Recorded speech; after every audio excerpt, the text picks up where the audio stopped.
Hello, everyone. I hope you can see me and you can hear me. I would appreciate if you could let me know. Can you see me?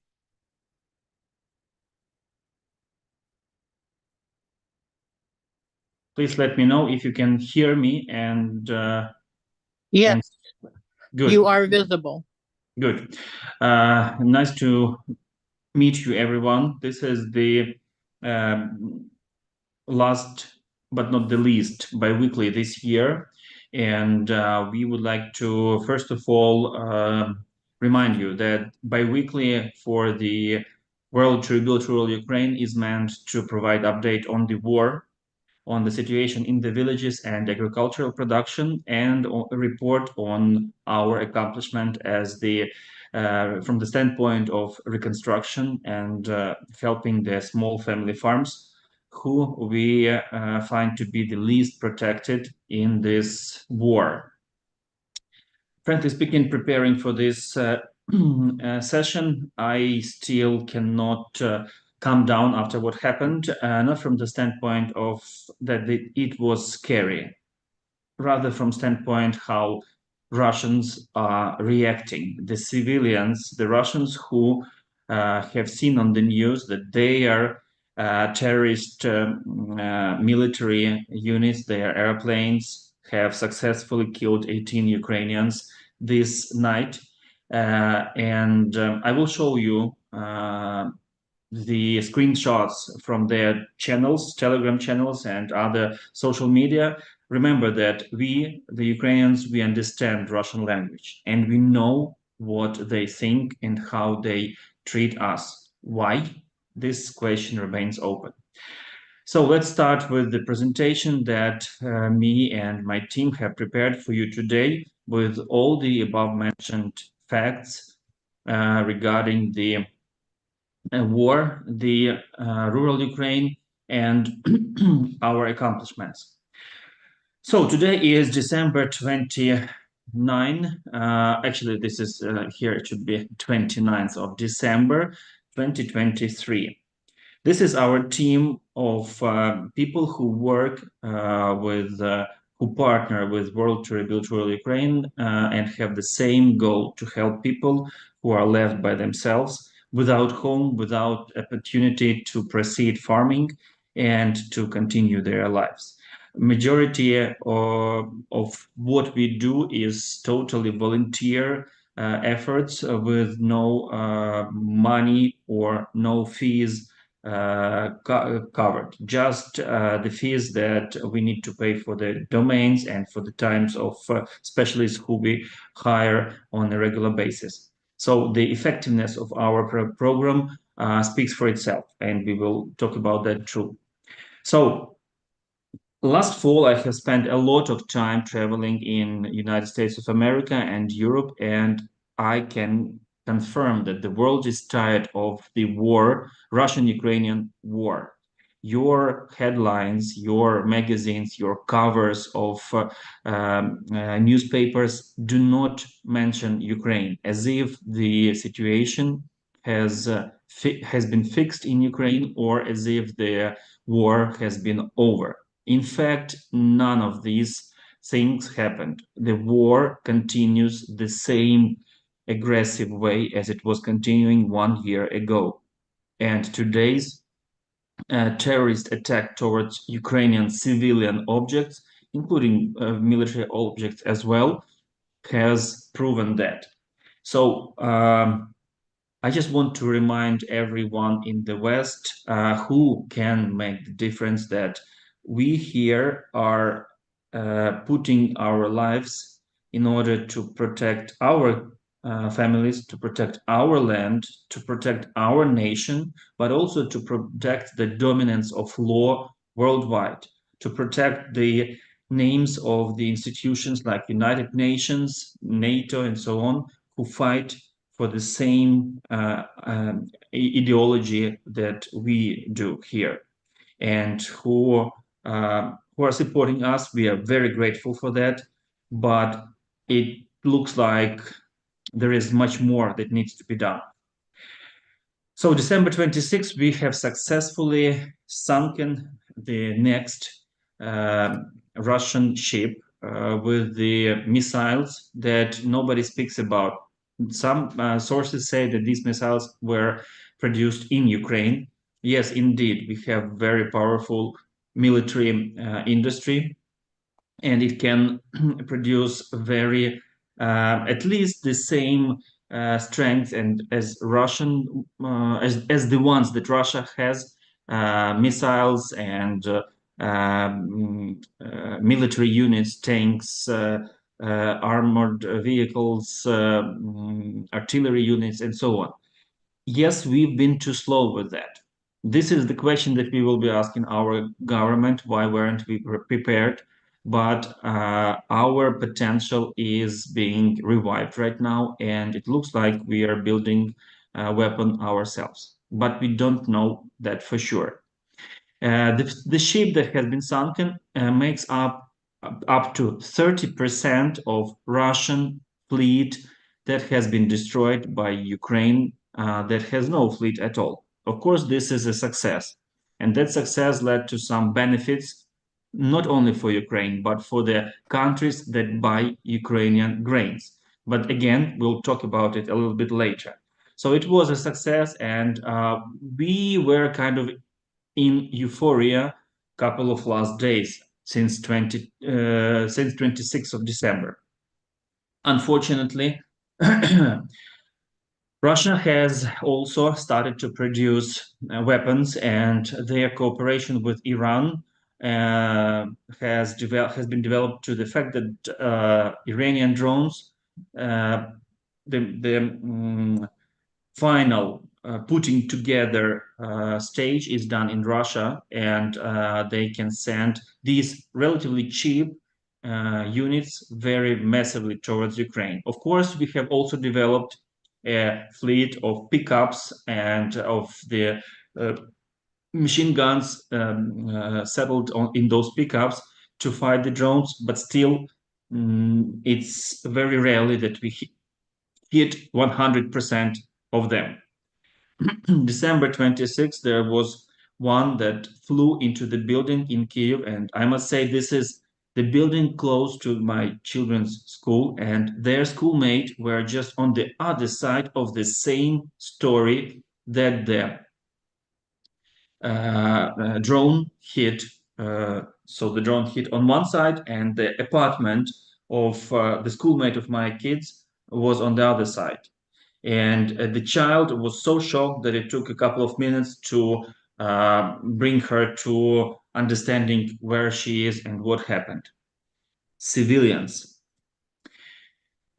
So, speaking of the success of Ukrainian anti-drone units fighting the drone, so 91%, this is the statistics as for December, and there were totally 335 Shaheds. I told, as it has already been proven by many other investigation media, that even not just media, our officials have proven that these are the Iranian Shahed drones, slightly modernized, changed, and still being um, uh, made by the plan that Iran developed or has stolen from someone, because I don't believe that Iran has such an engineering capacity potential to develop weapons like that. Right now they are changing the engines, they're changing the colors of those drones, that they would not be so visible to our teams. uh, as of today, I would like to show you that the fact, okay, it looks like it doesn't want to share. Just a second. Okay, full screen. I hope now you see it. On the 29th of December 1940, fascists, German fascists, have made one of the biggest attacks towards London that caused a fire. second to the biggest one in 1666. And you can imagine how many people, civilians, died back then. So fascists killed civilians back then.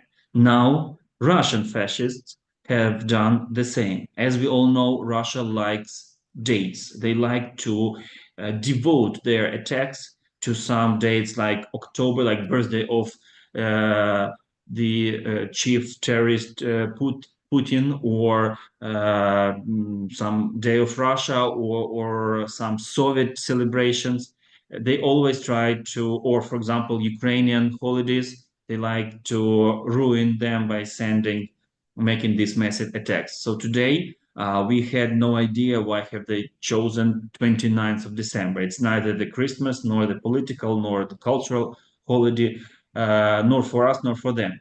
This is the only explanation and similarity with the fascists. That's why there is no doubt Russians are fascists. I mean, right now, they act like fascists, and they are targeting the civilian objects, just like it was done back then. Why? Again, the question that is still open. So in the morning, I and my family, we were in Kiev. We woke up from the sounds. Unfortunately, we are on the southwestern suburb of Kiev, so all the explosions were happening at a distance from us. But there were 158 air attack weapons sent, and you can see from which locations Russians were sending them. According to their very fresh analytics, Russians have developed their system of attacking and overloading the anti-missile systems that we have in place by first sending the cheap, for example, cheap 90 missiles, Ha-101, 555, or just 55. They overload the anti-missile protection. In addition to that, they're sending these Shahed drones that are slow, but still they're flying very low. Still, some of them hit the target. And in addition to that, they launch the ballistic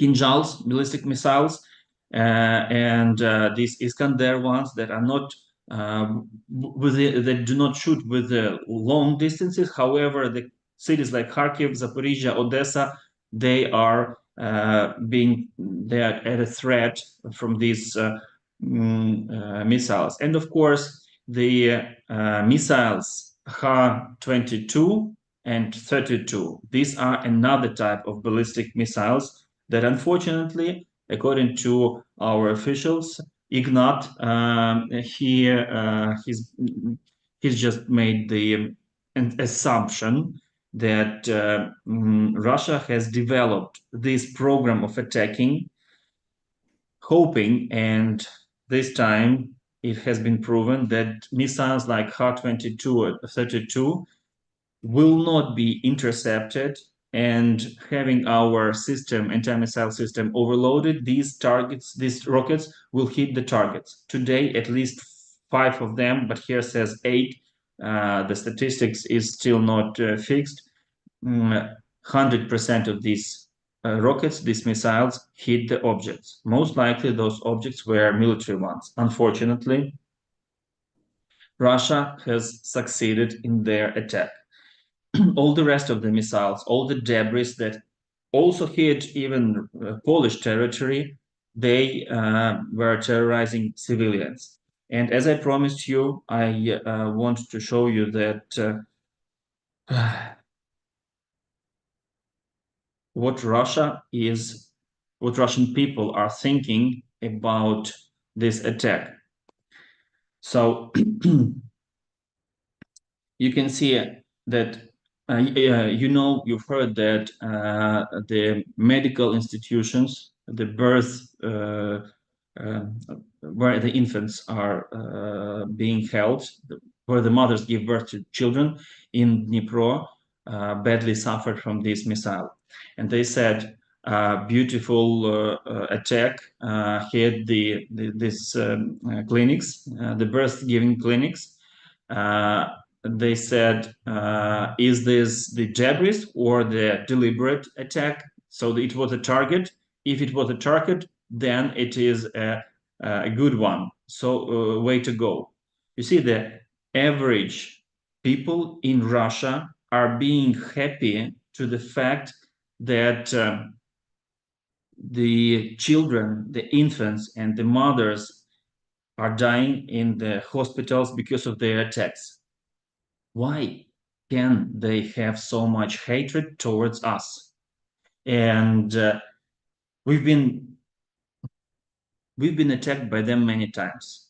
We hate them as much as a human can hate another human. Although these are not human and this is a different topic, but still, we would never dare to wish death to their children. They do. We have done nothing bad to them, literally nothing bad, no threat to Russia. But for some reason, they hate Ukrainians so much, that they wish more of Ukrainian children would be dying. Those are not the mothers of the military or the wives of the soldiers, of Russian soldiers who came here and died here. No, those are just an average citizen of Russia who writes this, who makes these posts in the social media. And there are hundreds of those posts similar like that. I will not be translating them, but that's what that is what eliminates the human factor in the face of Russian nation.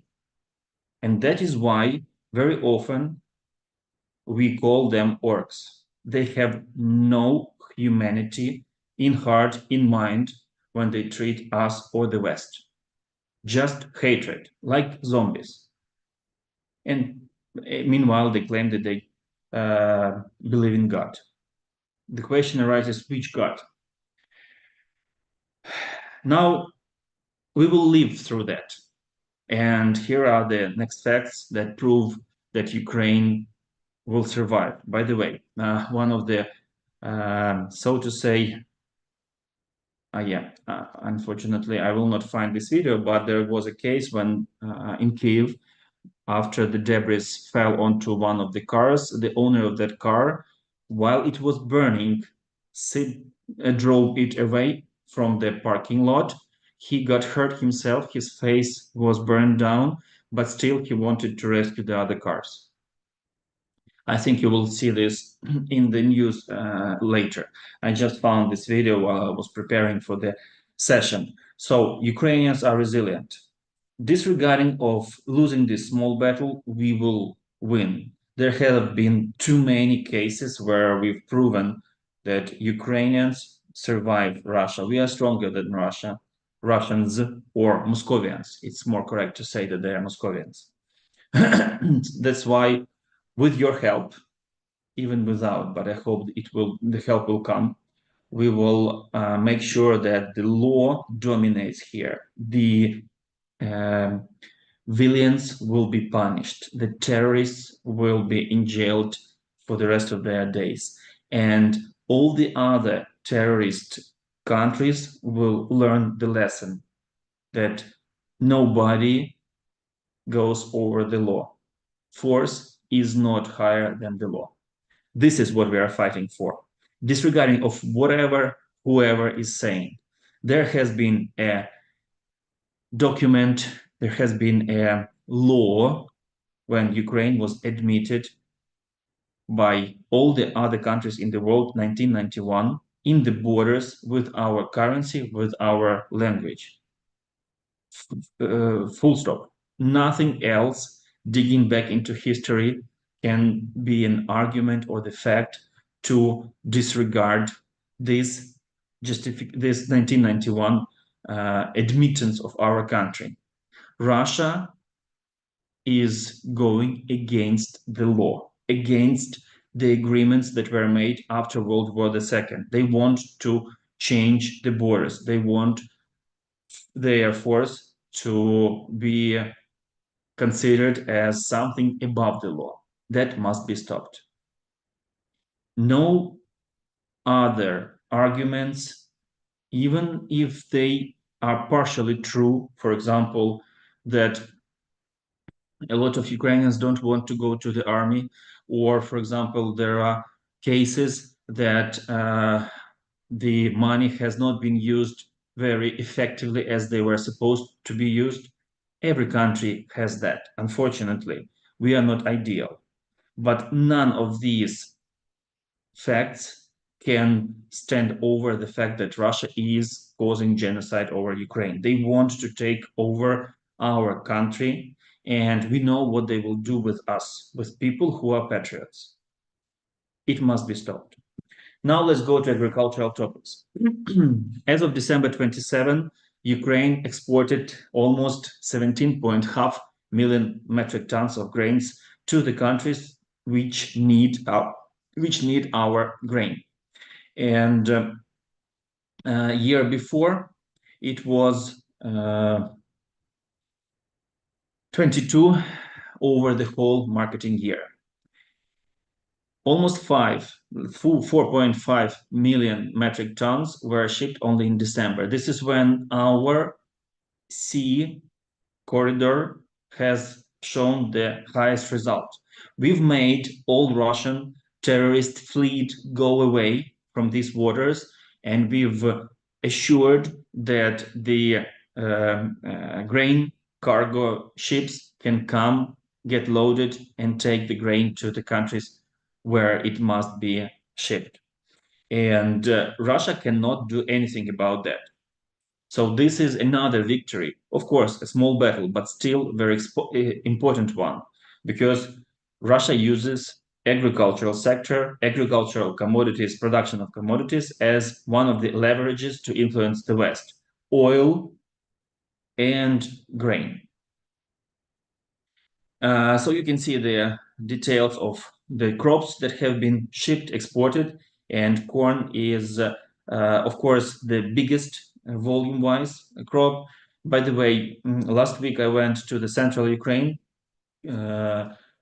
Kropivnitsky. This is where we have one of the smallest precipitation, but one of the best soils, and it's quite far from the ports. So the farmers said that finally the market price of corn is a little bit above the break-even point for them. So it's I think it is a great success, and it will help get back to production to many farms that have been nearly bankrupt over these 2 years. So sea corridor, Ukrainian sea corridor. More than 300 ships have passed through this corridor over the 4 months. By the way, last year there was a different initiative, and that initiative was signed with 3 sides. So the third party, Turkey and EU, or United Nations, Ukraine and Russia. And Ukraine had obligations not to attack some territories while that corridor was working. In other words, that treaty made us give off some of the instruments to defend our land or to counter attack our land. This time, when Russia said they are going out from that treaty, and we created our own corridor with 2 sides, so the world, the Western world and Ukraine, Russia is out of this treaty. This time we are free to do whatever it takes to take back our lands in Kherson and in the waters of Black Sea. I mean Crimean coastline. So we have exported about 10 million tons of cargo within these 4 months with 300 ships. Now we've approached approximately to the same amount of grain that was exported overseas before the war. The number back then was about 6.5 to 7 total million metric tons of grain per month. Out of that 6.5 to 7, 5 million metric tons to 5.5 were exported by sea. And you can see that in December we approached these numbers. That's why the farmers in the central Ukraine feel that they can make money by farming, by planting corn. So the price is more or less getting stabilized. Good news. Nevertheless, there is a different front line. The front line in the border between Poland and Ukraine. Poland has shown as the not only a friend of Ukraine, but a sister country in Ukraine in this battle, because they understand that they, as well as Baltic countries, will be the next after Ukraine is defeated. However, there is a very huge influence of Russia to some of the industries or to some of the companies within Poland. And it is also a fact, I'm not making up. The company, the transport company that initiated the blockade of the borders has Russian money in it. So this is the transportation company that is making a lot of shipments between the countries, between EU and Ukraine, with Russian owners. Of course, people who work there, the drivers who are blocking the roads, they are Polish. But it has been proven that they get paid for every day they stay there. And at some, if you do not dig deep into details, their demands sound reasonable because of Ukrainian companies who are doing shipments. They became free, and they don't need any quotas to be able to ship the cargo between Europe and Ukraine. And here we speak about all EU, so they can go from Ukraine, from Kharkiv to Netherlands or Finland. Polish companies, they lose the market because Ukrainians are cheaper. The drivers get paid less than Polish drivers. And of course, this is a very sound competition to them. However, if we go back to the dates when Poland entered EU, the same situation was between Poland and Germany. And back then, EU as the union admitted that that Poland is one of the countries in EU, and they should have the same rights for doing business in EU. That's why you should just take it. Germans took it, okay, no problem. Now that was the first initiator company, and then some other joined. They don't want Ukraine to do the same because we are again cheaper than Polish and cheaper than German transporting companies. Now they are adding farmers to this blockade. The farmers have their own reasons. When Ukraine could not export grain overseas, we very much were using the railroad transportation and the truck transportation, so the ground transportation to EU, or it's correct to say through EU. However, the businesses in Poland, they decided to make money on that grain. So initially the grain was supposed to just pass through Poland and get loaded in Baltics and then be sent to some other locations in the world.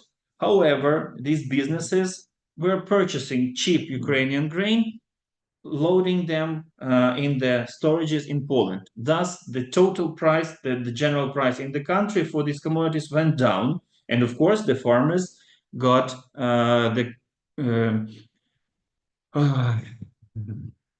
suffered the losses. And it makes sense, but it was not Ukrainians who wanted to sell it to Poland. They wanted to sell it to anyone who are ready to pay the price.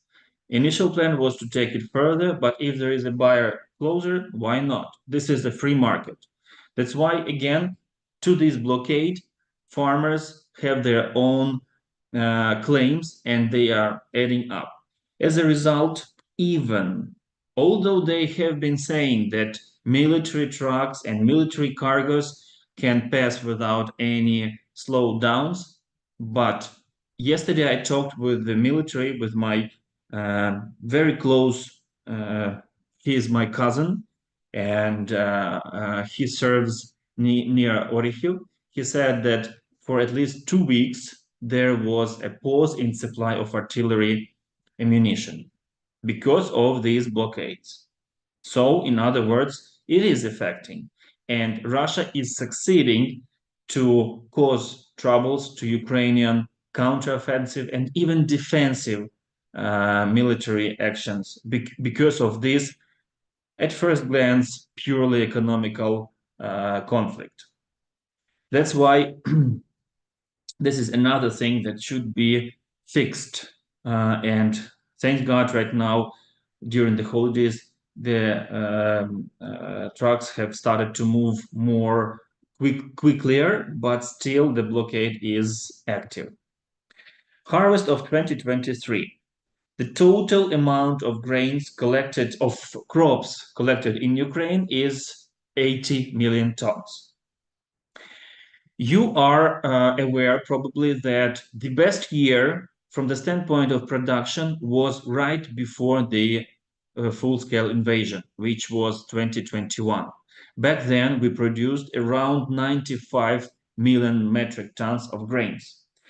Since then, we've lost about at least 15% of land, in addition to what was already occupied, and 15% of land that was yielding 95, now we have come close to 80 million metric tons, which is the land that we've lost. If it is subtracted from the total amount of land, now we are as successful in production as we were one of the best years before the war. This is, I would say, this is a miracle, and of course, at large, that miracle was possible because of the good weather conditions, thanks to God. However, the farmers do not give up.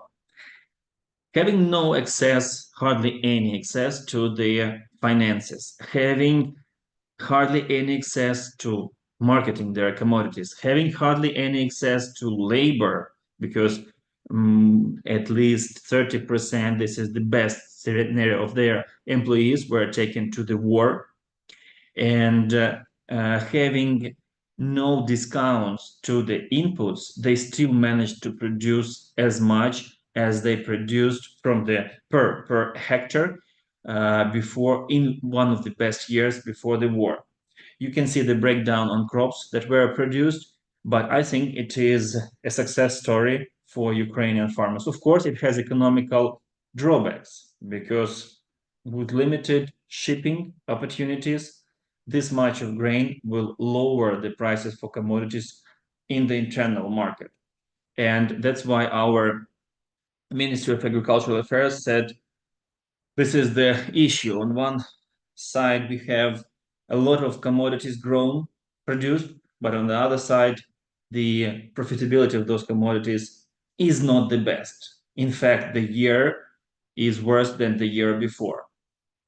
This is how agricultural economy works, and this is nothing that we can do but win the war, fix the routes, get into market of EU, and play by the rules, economical rules too. Of course, these 15 to 20% of land, according to different estimations, that have been occupied by Russia, they are still in production. At part, maybe not fully, but still they are.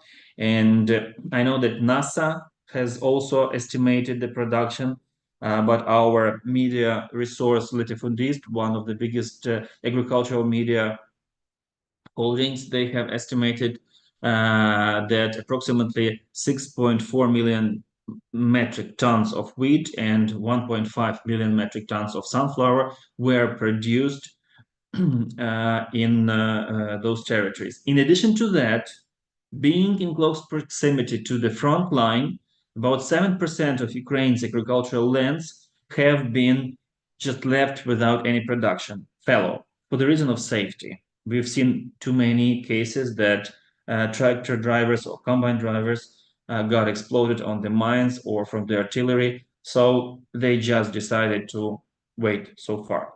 And here is the breakdown of what was planted and harvested. If you wish, later on, you will be able to see this video and download the presentation on our website, WRRU.org. So planting of winter crops this year is also coming back to pre-war capacities. The best acreages that have been planted, that were planted with winter crops before the war, the largest, in the best years, the largest amounts were up to 9 million hectares. Total in Ukraine, there are 28, 27 million hectares of land that is producing crops. That is agricultural, considered to be agricultural land. And out of this, about 30%, which is up to 9 million, were the winter crops. Then, depending upon the how hard was the winter, some of them got replanted with spring crops, but at the beginning of the season, usually 8 to 9. So 8 would be a good number. This year, we have 6 million hectares planted. Why only 6? The reason is that majority of winter crops are planted in the areas where we have limited rainfall, and hoping that the moisture over winter will be captured by the plants and will result in a better yielding. For you to understand, wheat is produced 90%, 95% out of winter wheat. The total wheat that Ukraine produces is produced from winter crops, winter wheat.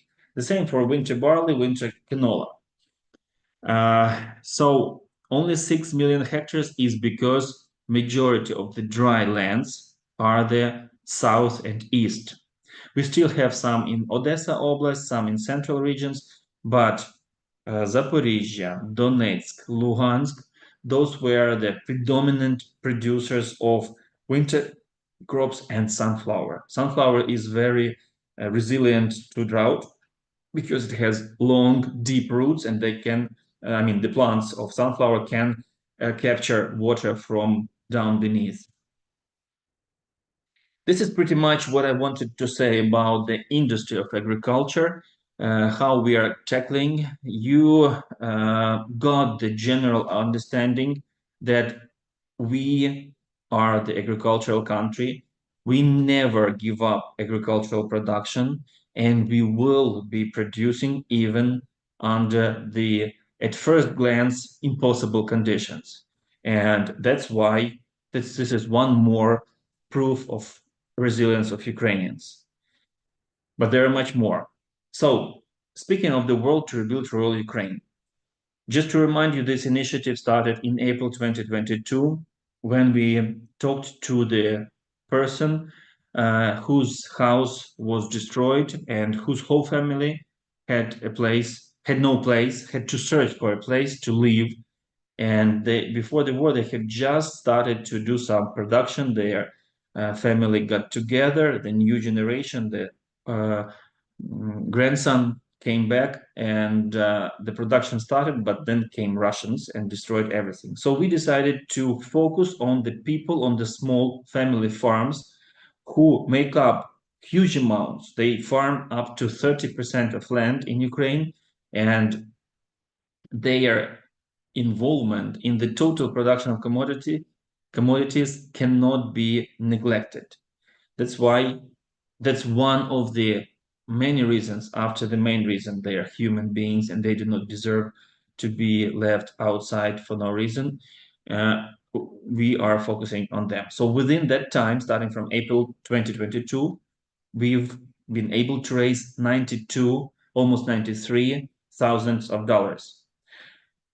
And we mainly worked with the small donors but there were some, like for example, CBRE. This is the French construction company. Thank you very much. They have donated 25,000 euros, which we are currently using to provide aid to the Kherson farmer. We purchased a truck for them, and to the farmer in Izum, the Kharkiv Oblast, who along with family, survived the occupation of their town.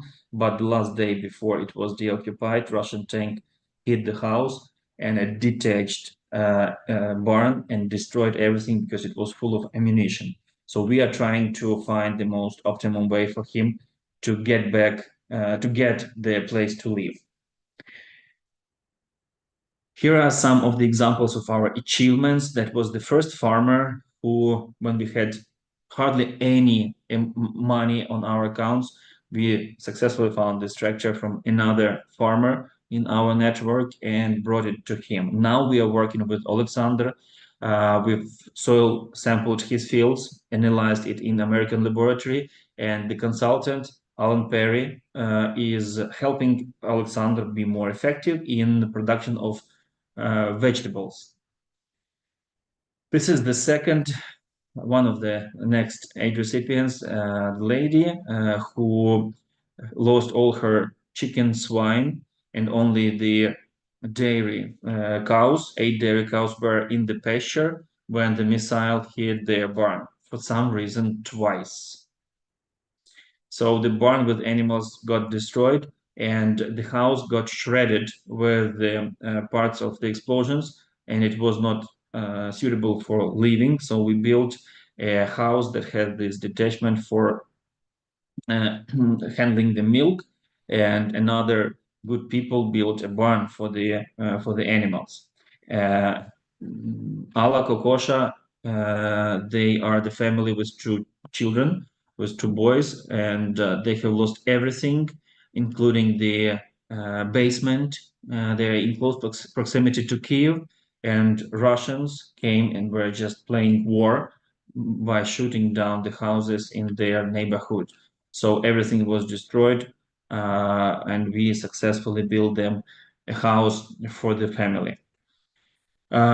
This is the family from Kherson Oblast, and the man is disabled. He has limited abilities to rebuild what Russians have destroyed, which is the storage facility, warehouse. So we rebuilt the warehouse for them from scratch. Then we were asked by the infantry, the children infantry next to the military base in Kiev Oblast, to help build them the anti-bomb shelter, because at least 50 infants were always in a very dangerous zone when Russian air raid attacks were happening, and the civil basement anti-bomb shelter was too far to take all these 50 children, or even 60, including the ones that are older than 1 year. So we built them a shelter. We participated partially in building the shelter, but that money for the shelter was collected purely from Ukrainian donors. No international donors participated in it. That was the initiative that we are grateful of our network of farmers to support that infantry nursery. Natalia Melnichenko, I just mentioned, they preferred to get a truck to be able to rebuild and to produce in the field, because Russians have just simply stolen their truck, and they, of course, have destroyed the house. But they said, we will rebuild the house ourselves. Give us instruments to do that, and instruments to farm. And they have even donated $1,000 of their own money in order to buy this truck. So we added the rest, and here we are. They have the truck, and after Natalia and her husband received this truck, they said, we would never believe that good things can be done so easily and so fast. Still, a lot of people are expecting our help. And just like I mentioned that Ukraine has vanished from the front pages in the magazines, the same thing we feel in the aid that is coming. But as you can see, even from the today's events, Ukraine is having a lot of attacks, and people's houses, people's small family farm facilities are being destroyed.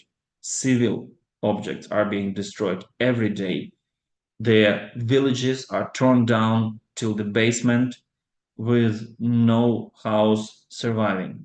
So these people are expecting for miracle unless, and we are one of the programs that can help them. So I greatly invite you to share the information about our program with anyone who can make the difference. We are very efficient, and our administrative costs never go up higher than 15%. That is including the regular biweekly update where we report and where we provide updates firsthand from the fields to everyone. You saw the team who are working, you see the website that we take care, social media, and all these things we support at a minimum administrative costs for the sake of most of the money to be given to these people. And I would greatly appreciate if you could help me get in touch with those who are willing to support our program anyway. I can go and make the presentation to groups of people about the real situation in the villages. I can answer any questions. I can provide the data, how the money was spent, whichever way they want us to prove our efficiency and transparency, we are open. And one of the very crucial facts that we are transparent is that every penny that is spent with the approval of the Board of Ambassadors, those who are uh, mainly Americans, mainly foreigners, and they help us make the right decisions. So every potential aid recipient first needs to be assessed and approved by the ambassadors before we start helping them. Now, one more of the farmers who is in need to rebuild the storage facility. In fact, you can see that at first glance, the storage facility is okay, but there was a missile hitting inside, and all this roof was taken off like with a tornado and then put back onto the walls. So the wind can take it off, and all his grains, the equipment will be under the open sky. Andriy Matvienko, they need to have this. Andriy is from the Izum village. This is the person who we are right now trying to find the most feasible way to provide the house. Maybe we will purchase the house. We are negotiating right now that survived. Their neighbors are willing to sell it. They have moved out, and that house would be a good, economically best solution to get them back under the roof. One of the new ways to support our civilians is to help the teams that fight Shahed attacks. These are the teams, the groups of military who have a truck and a machine gun in their pickup back at the trunk, and they drive around the neighborhood and they shoot down the Shaheds. Also, these vehicles are used to help evacuate those who are wounded from the front line.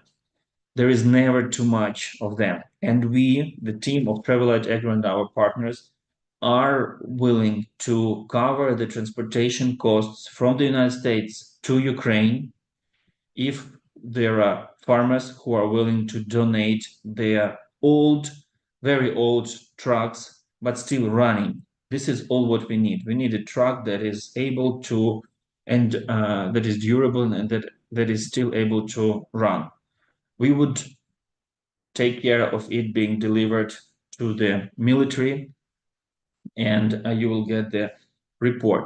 So if you can share this message with those who have old trucks and are willing to give it off for the victory of Ukraine, we would be grateful. This is small statistics about the farmers in Ukraine, the land that is produced. So 28 million of hectares is the total land that Ukrainians are farming. We have agricultural corporations. They make up to 20% of land that they farm. Private farmers, the people who purchase the old collective farms very cheaply, and they make up to 50% of land that they farm, and up to 30% are the small family farms who we are trying to help. And you see that their production is very important for the total, 30% of crops and 45% of animal produce, and up to 90% of potatoes, because every village citizen having at least at least a small piece of land, they're still able to produce, and they are still producing potatoes. This is a key commodity for every village citizen and for every Ukrainian. Also, I would like to, before saying goodbye for today and thank you for everything you've done, I would like to share the information. And here it is very important for you to understand the goal why we are doing this. This is a non-commercial project, 100% non-commercial project. We are inviting everyone who can cover their costs for travel to come over to Ukraine and take the safe route. I'm stressing here a safe route, with close to the bomb shelters, far away from the front line, but close to the farmers and farmlands, to come to Warsaw or Krakow in February. We will pick you up by our van, and we will travel with you throughout Ukraine, showing everything you can see within the agricultural industry, meeting the people, talking, listening to their stories, and then coming back home and sharing this information with your network. Like I said, we lack the outspread of the information from the first hand, from the people who are in the fields, in the agricultural fields. And these people need help. They are the last in line to get these funds to help them. Only if this is the secondary point of our World to Rebuild Rural Ukraine aim, to spread the information so that Western countries, Western citizens know the truth. We have no interests in any commercial sales or something. We want to save these people's lives by helping them come back after the stress, after Russian occupations, after Russian aggression, after that terrorism. They are willing to produce, and we are trying to help them to be able to produce. So fellow farmers from abroad come to their fellow farmers in need to Ukraine to see their life, and then to come back and tell others. So this is the point of our program. I myself will be accompanying it from Krakow to Krakow. There will be a couple of events, agricultural events, that are aiming to help bigger farmers find more effective production technologies and to strengthen their resilience from the economical standpoint. And I personally, having brought my family here to Kyiv, and we had an opportunity to stay in Germany, in the United States, but we came here and all our team is in Ukraine. I think that although we are a country that is at war with Russians, the risks of being damaged during this route is as much as the risk of the traffic accident while driving a highway. Of course, nobody can provide 100% guarantees, but when I was in Kropivnitsky, I saw a few English-speaking foreigners there. There was an air raid alert. There was Patriot working over the city. There is a bomb shelter, but people are traveling to Ukraine. Of course, they had some business goals, and it seems to me even charitable goals, not the tourists. However, they're coming here. So I thought, why not propose to those who are willing to come over and see for themselves what's happening here. The total budget, excluding the flight, because that would be depending on where from the participant will be coming. The total budget is expected of covering the cost. It is a non-commercial program for us. Is expected to be about $2,200. That's including the logistics, that's including the food, the transportation, and all the necessary paid visits, like, for example, the conferences. I think it is more than fair, and it is a good opportunity for those who are willing, who are interested in situation in Ukraine to come over and see. On our side, I guarantee the most safety route and conditions, and also the most informative program for you to see the agriculture industry from all the sides. Right now, for us, we are trying all the instruments we can in order to spread the information. If you have an idea how to do it better, join our team as ambassadors or as people who are just helping us to promote the social media. We will do the part of work here, estimating those in need, estimating their losses, and finding the help for them. But we need out spread of information. So this is the main request from our team, World to Rebuild Rural Ukraine, to you, to help us spread the word about the people in need, the farmers, the small farmers. The more general or the more global request to the West is, please do not stop helping us. Ukrainian people are reluctant to live like Russians do. We hate corruption. We hate any illegal actions from the side of oligarchs or the politicians. We have been successful in fighting these things. All our revolutions, we've been improving the law, improving the system of government. We are not ideal, but the people want to live with the West. I would say 90% of people want stable, law-based life rather than the tyranny that Russia is wants to propose to us. And of course, it's not only about tyranny. They want to get rid of Ukraine, and Bucha, Irpin, Borodyanka, Izium, Kherson, and many other dozens of towns confirm that. Russia wants to destroy the nation of Ukraine. So it's about survival. For us, it's about dominance of the law for all the civilized world. Because those who at least partially justify actions of Russia, they are not civilized. They are not humane. That's the fact. For me, this is all I wanted to tell to you today.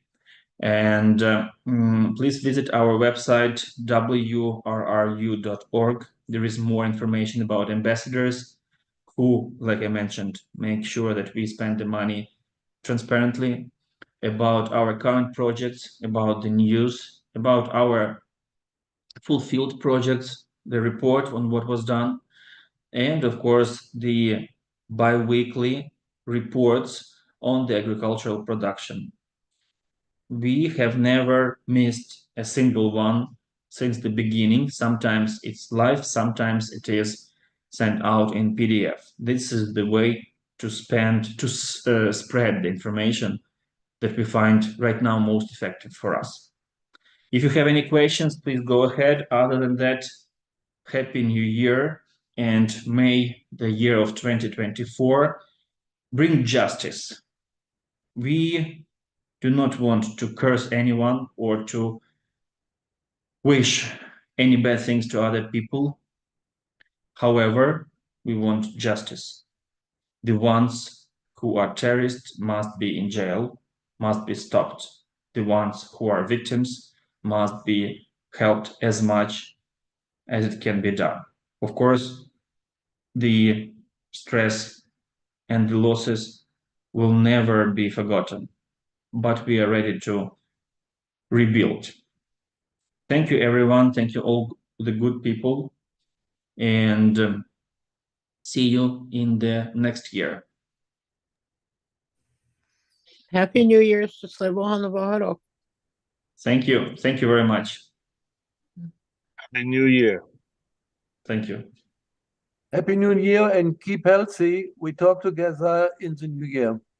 Thank you very much, Klaus. Thank you, Dr. Chankho. Thank you, Ms. Neonila. Thank you, Happy Dr. New Year. Michael. Nice to see you. And thank you, everybody else who will be seeing this in a recorded version on YouTube.